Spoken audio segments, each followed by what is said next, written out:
अस्सलाम वालेकुम नाज़रीन। आज 20 अगस्त 2025 बुध का दिन और रात के तकरीबन 11 बजे ने। दरिया सतलुज के हवाले के नाल ताज़ा तरीन अपडेट लैके तुहाडी खिदमत विच हाज़िर होया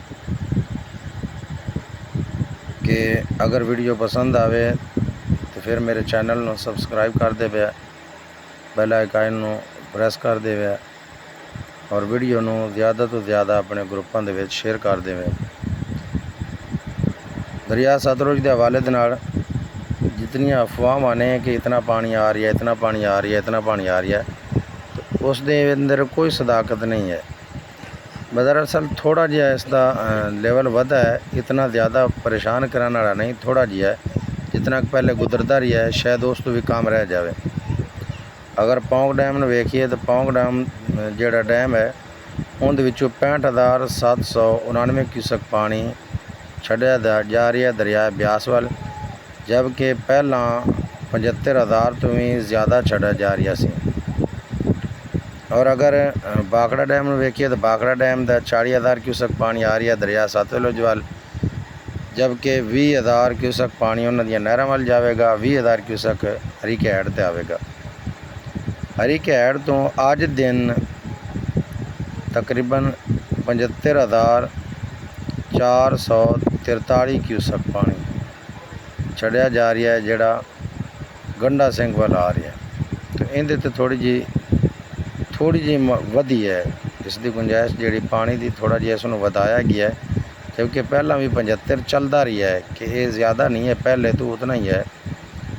गंडा सिंह वाला तो 70,000 हो गया, जबकि जोड़ा पहले दिन नूं सुबह के टाइम तकरीबन 63-64,000 के करीब आया, तो इसनूं हुण वधा दिता गया है, 70,000 तक कर दिता गया है।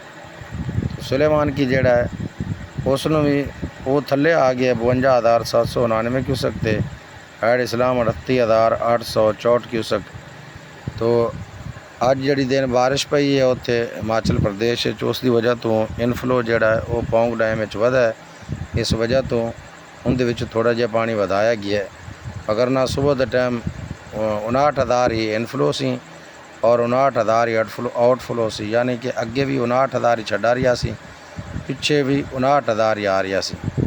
तो इतनी क्या है कि मज़ीद अगर बारिशां ना होन तो फिर पानी कुछ भी नहीं आता, अगर बारिशां ज़्यादा हो जान तो फिर कुछ आखा नहीं जा सकता। तो दुआ करने कि अल्लाह ताला खैर करे कि बारिशां तो तबाह कुन जड़ियाँ बारिशां ने, आफत ज़दा बारिशां ने, अल्लाह ताला उन्हां तो पनाह देवे कि जिस तरीके साढ़े सूबा खैबर पख्तूनख्वा पाकिस्तान आया, अब बारिशां आईयां कि वो तबाह कुन आईयां, अल्लाह ताला ऐसियां बारिशां तो महफूज रखे। तो दुआ में याद रखना है, मेरे चैनल को सबसक्राइब ज़रूर करना है। अस्सलाम वालेकुम रहमतुल्लाह।